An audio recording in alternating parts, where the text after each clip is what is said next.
Well, welcome back, ladies and gentlemen, to Ion Energy's channel, Mongolia's first lithium brine explorer and developer, forefronting the industry today, as always, Chief Executive Officer Ali Haji. Welcome back, sir. Thank you. It's good to be back. And a pleasure to have you back, man. So we got lots to dive into today because recently you announced a strategic alliance with a Mongolian copper explorer to grant one another reciprocal exploration rights. Can you kind of explain what this partnership means for Ion Energy and exactly how you guys are working together?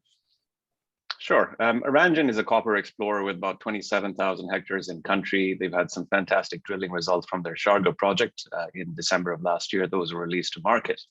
The joint venture between Ion and Aranjan is one that allows for reciprocal mining rights on base metals for Aranjan on Ion's licenses and for lithium on Aranjan's licenses. So we've been able, as a result of this joint venture, to expand our acreage or hectarage to about 150,000 hectares for each company respectively. We have allowed for Aranjan to explore Ion's Bavayul license, where we found strong copper and nickel anomalies in the last exploration program.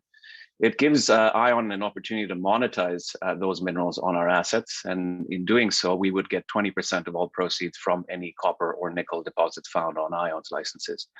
And on the flip side, rather, we have access to Aranjan's licenses, and we would benefit from an 80% profit off of any lithium found on their licenses. So given the fact that the board has some cross-pollination, the executive chairman, Matthew Wood, is the executive chairman of Ion Energy as well as Aranjan, we found synergies as two companies that operate in Mongolia under sort of a similar umbrella with an ability to ultimately cut costs across both companies as we progress.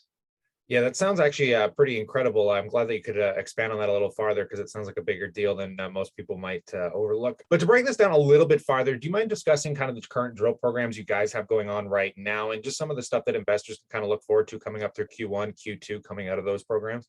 Absolutely. So from a drilling perspective for Ion, we have a number of hydrogeological sampling programs that will start to take place or take shape in April. Myself, along with Don Haynes, my technical advisor, will be in Mongolia as of April 13th. We intend to be there for about 14 days, kicking off that hydrogeological sampling program, but also engaging with the hydrogeological teams in country and signing on a contractor that would conduct the necessary exercises. We're planning on focusing around our two targets, where we have found the highest sort of grade from our earlier exploration program of 222 auger holes. That program will be dictated very much by where the basement is. We'll be going down to significant depth.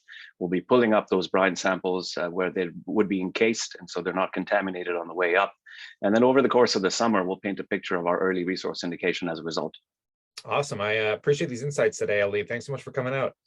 Absolutely. Been a pleasure. And maybe while you're down there, take some photos or videos we can add to some highlights. But on that note, I pass the question off to you guys. Let us know what you think in that comment section below. Consider subscribing for that news as it comes down the wire because we'll get it here for you. But in light of this, stay cool, stay awesome. And as always, I look forward to catching you in the next one.